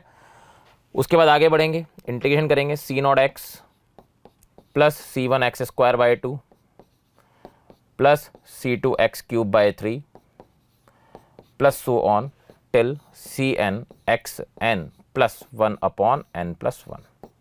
अब इस सीरीज तक अगर आपको पहुंचना है, यानी कि लास्ट टाइम आपकी c10/11 होनी चाहिए, तो इसका मतलब आप सोच सकते हो, ऑब्जर्व कर सकते हो कि आपको x की वैल्यू तो डालनी पड़ेगी 1 और n की वैल्यू डालनी पड़ेगी 10। तो क्या हो जाएगा यहाँ पर 2 की power 11 minus 1 upon 11, it is all equal to the given series c0 plus c1 upon 2 so on till c10/11। So this is your answer. Okay, तो next topic is multinomial theorem. Multinomial theorem is very important topic regarding JEE Main as well as advance. Question भी अच्छे होते हैं।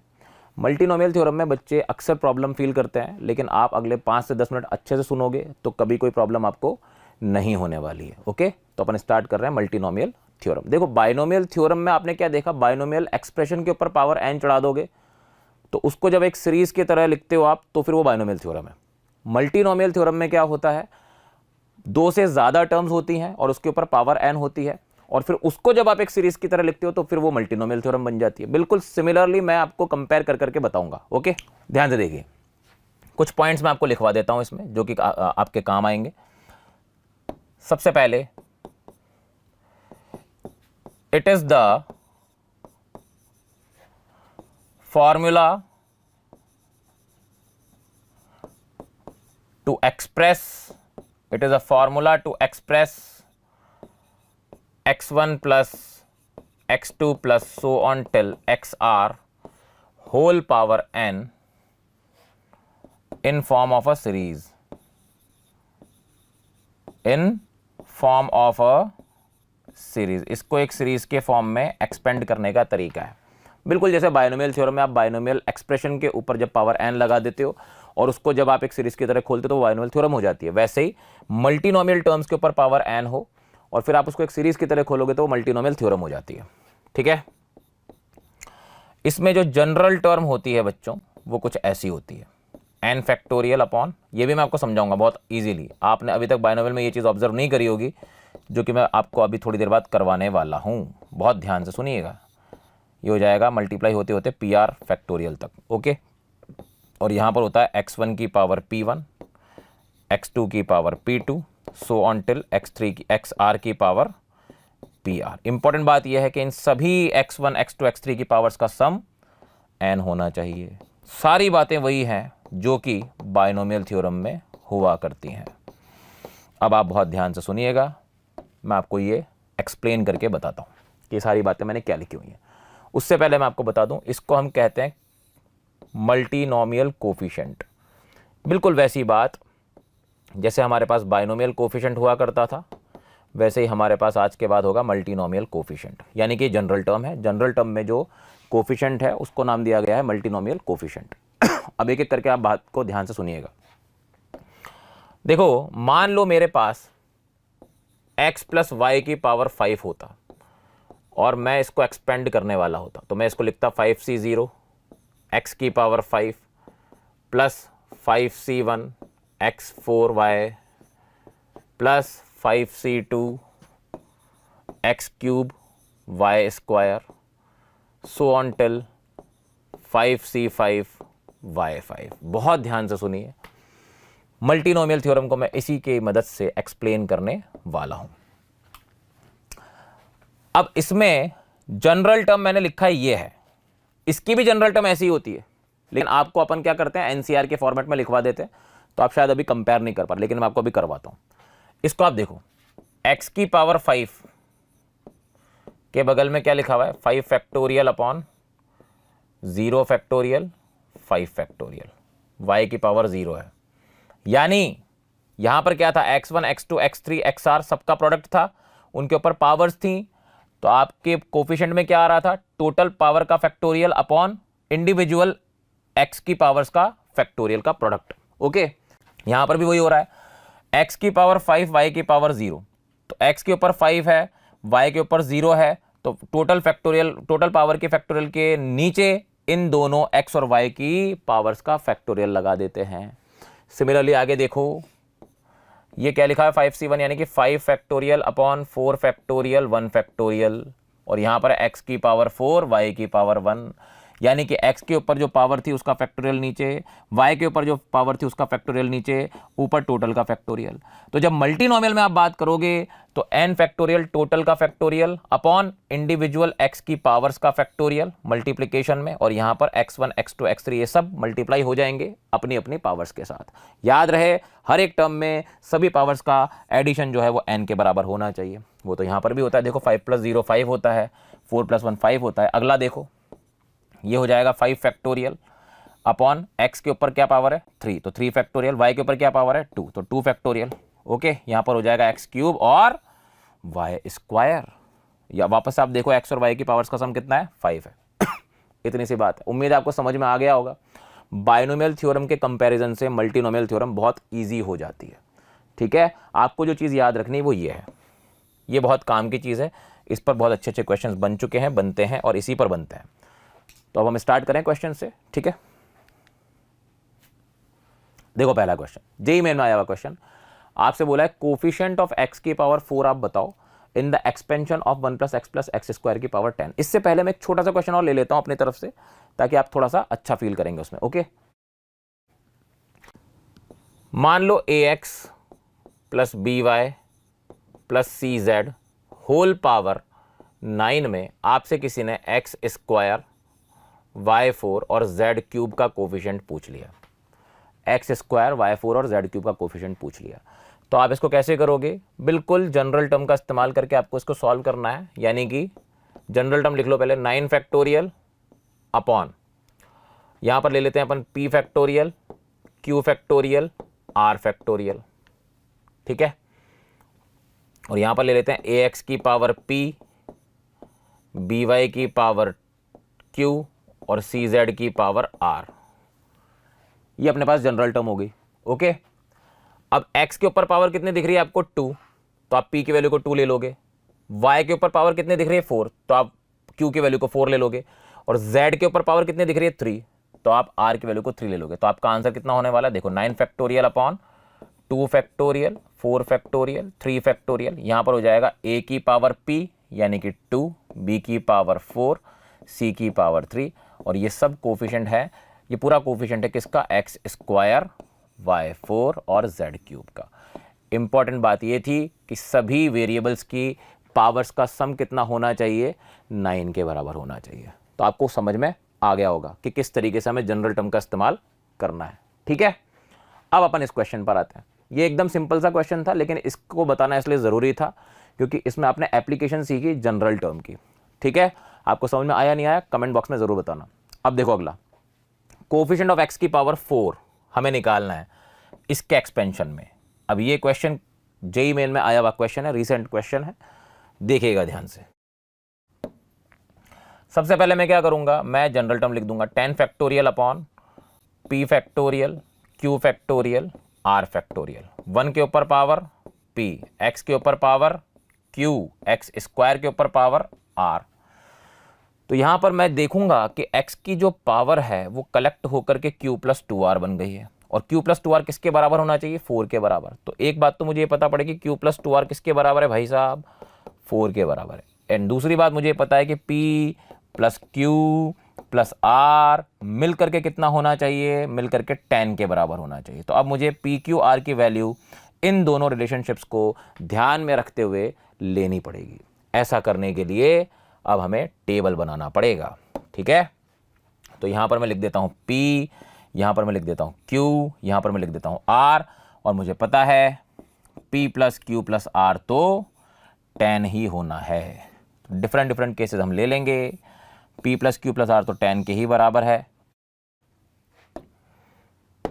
अब देखो, ऐसी situation में हमेशा पहले छोटे इक्वेशन को, यानी कि जिसमें वेरिएबल कम है, उसके हिसाब से काम किया करो। q और r को आप सिलेक्ट कर लीजिए और उसके हिसाब से p को हम ऑटोमेटिकली ले लेंगे, क्योंकि हमें पता है p तो उस हिसाब से आएगा ना कि भाई p plus q plus r 10 हो जाए। तो सबसे पहले हम यहां पर स्टार्ट करते हैं, है ना। q को 4 ले लेता हूं, r को 0 ले लेता हूं।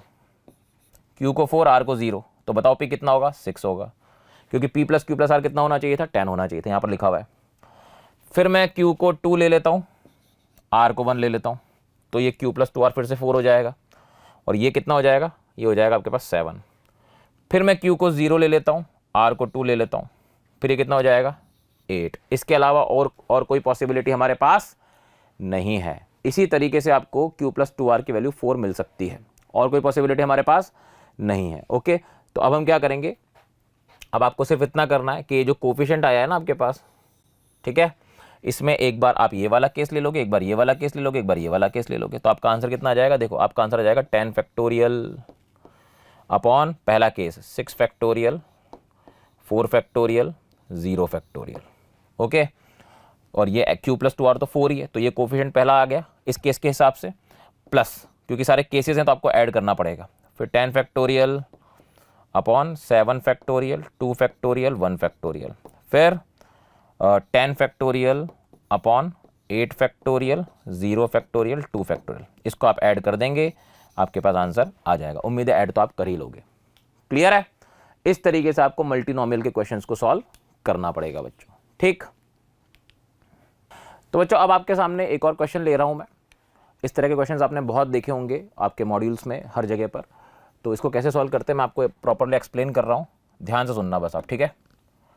देखो 3 प्लस रूट 7 की पावर n है, ठीक है, और n क्या है, n नेचुरल नंबर है।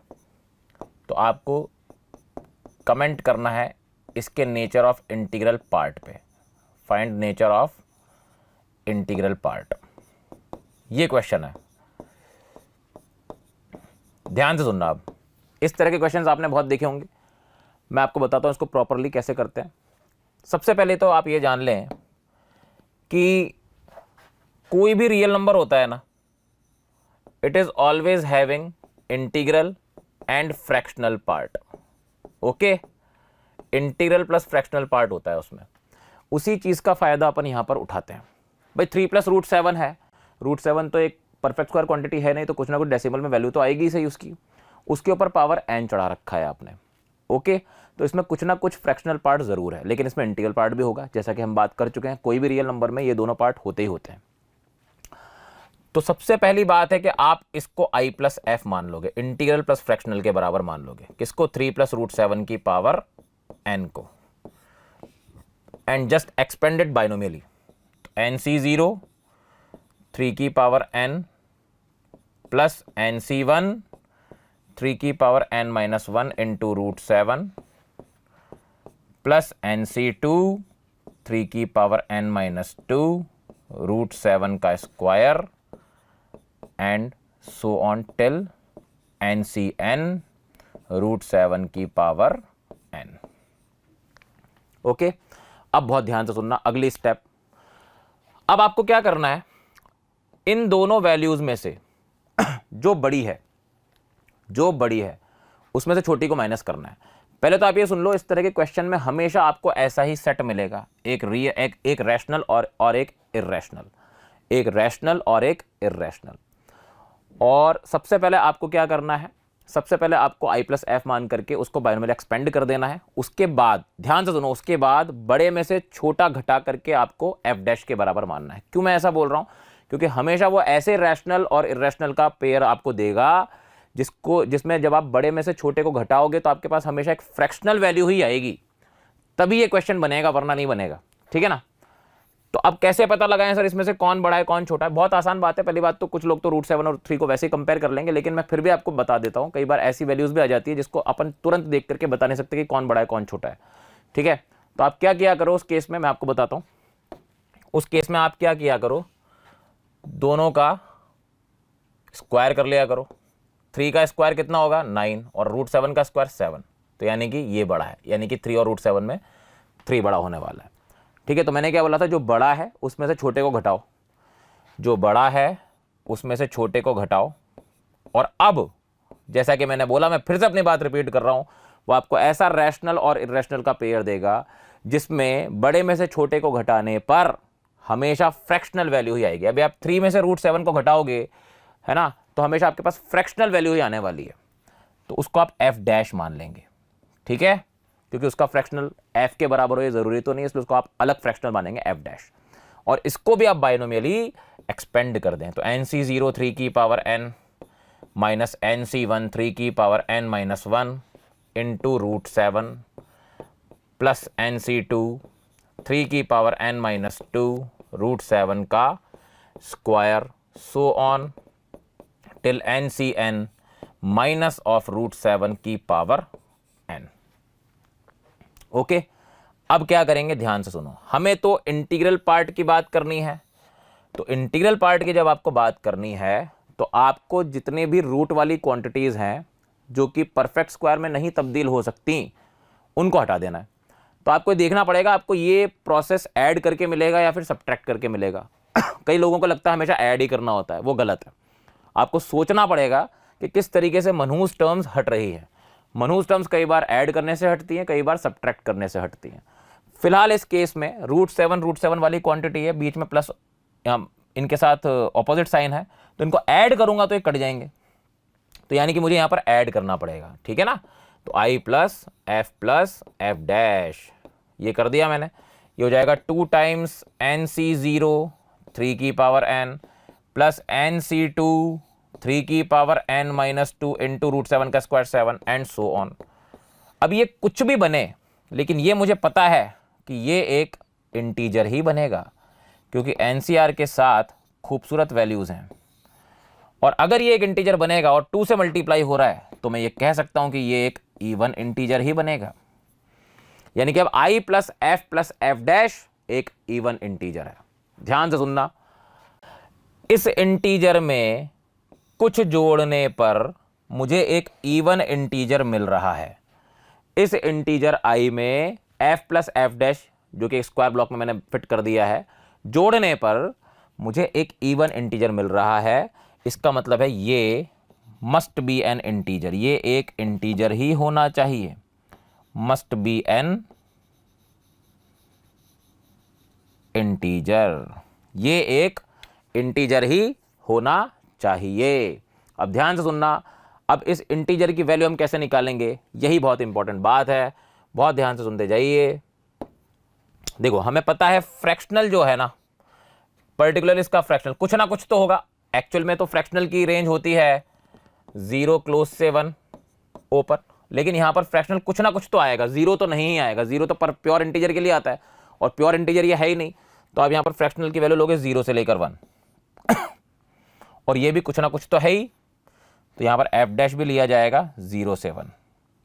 ओके, अब आपको एफ प्लस एफ डैश चाहिए, तो एफ प्लस एफ डैश आप लिख लो, यह आएगा 0 से 2, 0 से बड़ा और 2 से छोटा। 0 से 2 की रेंज में केवल एफ प्लस एफ डैश एक बार ही इंटीजर हो सकता है, और वो वैल्यू कौन सी होगी, F plus F dash should be equal to 1।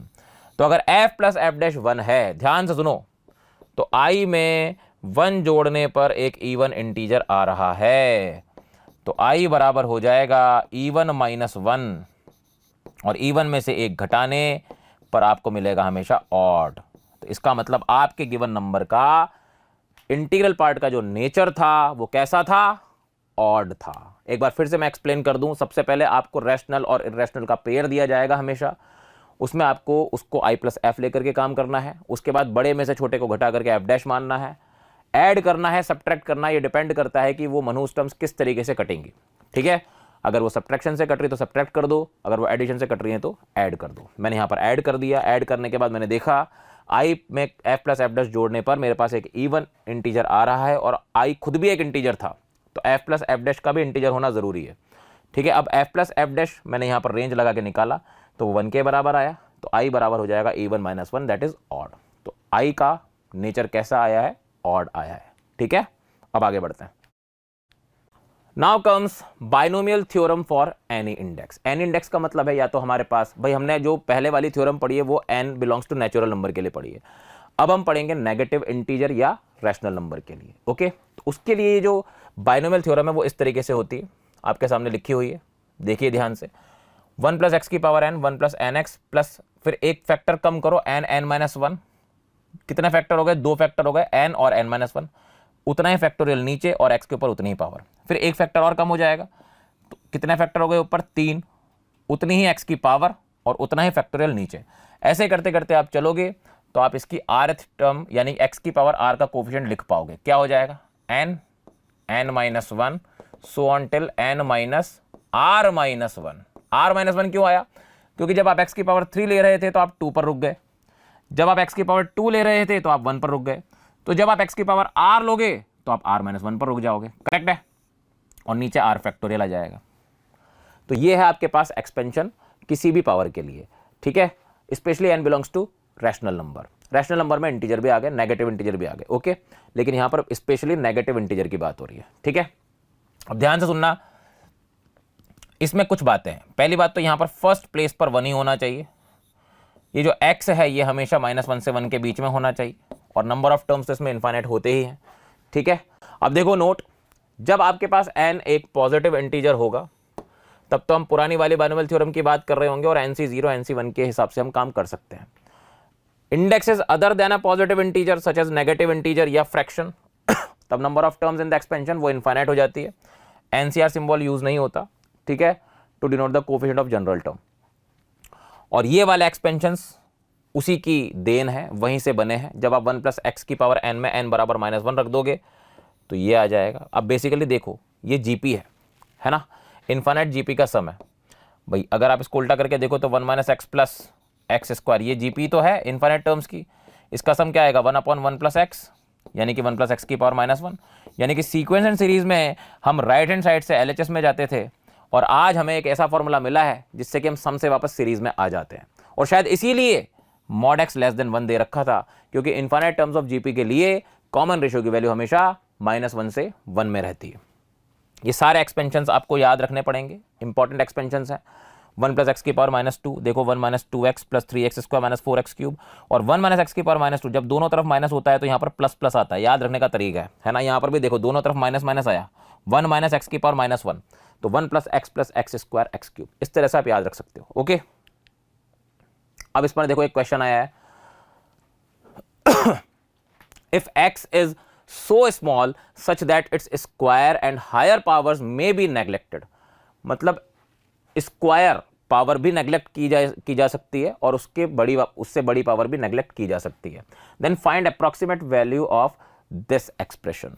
आराम से देखो, ध्यान रखना, स्क्वायर और उससे हायर पावर को नेग्लेक्ट कर देंगे, यानी कि एक्स स्क्वायर जहां पर भी आएगा उसको अपन हटा देंगे, और एक्स क्यूब जहां पर एक्स की पावर 4 जहां पर आएगा उससे बड़ी पावर्स आएंगी वो भी हम हटा देंगे। ठीक है, तो यहां पर अपन एक्सपेंशन लगाते हैं अपना, 1 minus half into 3x। Okay, square तक तो हमें जाना ही नहीं है क्योंकि एक्स स्क्वायर वाले टर्म्स को तो हमें नेग्लेक्ट करना है, plus 1 minus 5/3 into x. Okay, bracket लगा लो, अपॉन, अब देखो यहां पर आप सीधा फॉर्मूला अप्लाई नहीं कर सकते क्योंकि मैंने बोला था फर्स्ट टर्म हमेशा 1 होनी चाहिए, तो आप पहले 4 को बाहर खींचो, 4 के ऊपर हाफ है तो 2 बाहर आ जाएगा, यहां बचेगा 1 प्लस एक्स अपॉन 4 की पावर हाफ। ओके, अब देखना ये हो जाएगा 1 plus 1 2 minus 3x/2 minus 5x/3, और नीचे आ जाएगा ट्वाइस 1 प्लस एक्स अपॉन 8, क्योंकि 1/2 1/4 के साथ मल्टीप्लाई हो जाएगा। अब ये कितना हो जाएगा देखिए, 2 माइनस ये हो जाएगा 9x माइनस 10x यानी कि 19x अपॉन 6, अपॉन नीचे हो जाएगा 2 प्लस 2x/8 जो कि कैंसिलेशन के बाद हो जाएगा x/4। इसको आप एलसीएम ले सकते हो, तो ये हो जाएगा 12 minus 19x upon 8 plus x। Okay, अभी थोड़ा सा और सॉल्व करना बाकी है, और यहाँ पर 4/6 भी आएगा। ठीक है, तो ये हो जाएगा 2, ये हो जाएगा 3। अब आगे बढ़ते हैं, अपने पास आ गया है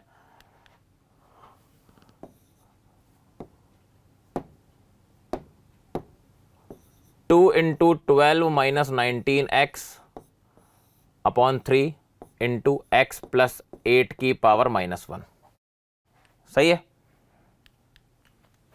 अब यहां से 8 को वापस बाहर निकालो, तो 2/3 8 की पावर -1 बाहर आ जाएगा, 12 माइनस 19x वैसा का वैसा ही रहेगा, और यहां पर हो जाएगा 1 प्लस एक्स अपॉन 8 की पावर -1, तो ये जाएगा 2/3 इंटू 8 12 माइनस 19x, और ये हो जाएगा 1 माइनस एक्स अपॉन 8।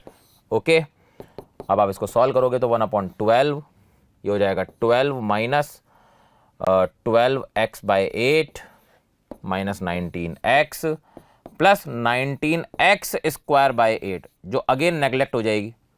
ठीक है, तो आपके पास सिर्फ ये बचा है, कितना, 1/12, एलसीएम ले लो, 96 minus 12x minus 152x upon 8। ठीक है, दिस इज योर आंसर। तो आपने क्या करा, आपने हर बार जहां जहां भी एक्स स्क्वायर या उससे बड़ी पावर्स आई उनको नेग्लेक्ट करते गए, और फाइनली आपके पास आंसर इस फॉर्मेट में आ जाता है। This can be calculated by all of you. Okay, आगे बढ़ते हैं। अगला क्वेश्चन देखो, हमें इस सीरीज का सम करना है। अब देखो इस तरह की जो सीरीज होती हैं, सीरीज वाले क्वेश्चंस होते हैं, इसमें आप बहुत इजीली काम कर सकते हो। किसको लेकर के, जो एक्सपेंशन हमने अभी भी पढ़ा है उसको लेकर के। आप क्या करोगे, इस पूरे सीरीज को आप मान लोगे 1 प्लस एक्स की पावर n के बराबर, जो कि एक्चुअली क्या होता है, 1 plus N X plus n minus 1 X square by 2 factorial and so on, and this entire is equal to 1 plus 1/4 plus 1 into 3 4 into 8। ये मल्टीप्लीकेशन का साइन है, डेसिमल मत कंसिडर करना इसको। Okay, and so on. तो देखो अब आप जब कंपेयर करोगे इसको, तो 1 और 1 तो सेम है ही सही, nx बराबर होना चाहिए 1/4 के, तो nx को मैंने बराबर ले लिया 1/4 के, और ये वाली टर्म बराबर होनी चाहिए इसके, यानी कि n X into N X minus X upon 2 should be equal to, ये एक्स स्क्वायर को मैंने डिस्ट्रीब्यूट कर दिया, should be equal to 3 upon 32। Okay, तो 2 से ये कैंसिल हो गया 16 बार, करेक्ट। और एन एक्स की वैल्यू कितनी 1/4, तो ये हो गया 1/4 into 1/4 minus X is equals to 3 upon 16। तो यहाँ से हो जाएगा 1 minus 4x is equal to 3, यानी कि 4x is equal to minus 2, यानी कि x is equal to minus half. x कितना आ जाएगा माइनस हाफ। माइनस हाफ जब आप यहाँ रखोगे तो n into minus half is equal to 1/4, यानी कि n बराबर -1/2। n और x दोनों की वैल्यू आ गई। आपने इस पूरे सम को किसके बराबर माना था, इसके बराबर माना था, और n और x की वैल्यू आ चुकी है आपके पास, तो 1 माइनस हाफ की पावर माइनस हाफ, तो आंसर आएगा 1/2 की पावर माइनस हाफ, यानी कि √2। ठीक है, तो ये सब बायनोमियल थ्योरम के बारे में हमने पढ़ा बच्चों। उम्मीद है आपको बहुत कुछ सीखने को मिलेगा इससे। कमेंट बॉक्स में आप जरूर बताइएगा। Thank you very much. आशा करता हूं हमारे टॉप एजुकेटर का यह लेक्चर आपको पसंद आया होगा। अगर पसंद आया है तो वीडियो को लाइक करिए, चैनल को सब्सक्राइब करिए और शेयर भी करिए, क्योंकि ज्ञान बांटने से बढ़ता है और सही बताऊं तो पुण्य भी मिलता है। मुझे सुनने के लिए बहुत बहुत धन्यवाद। Thank you.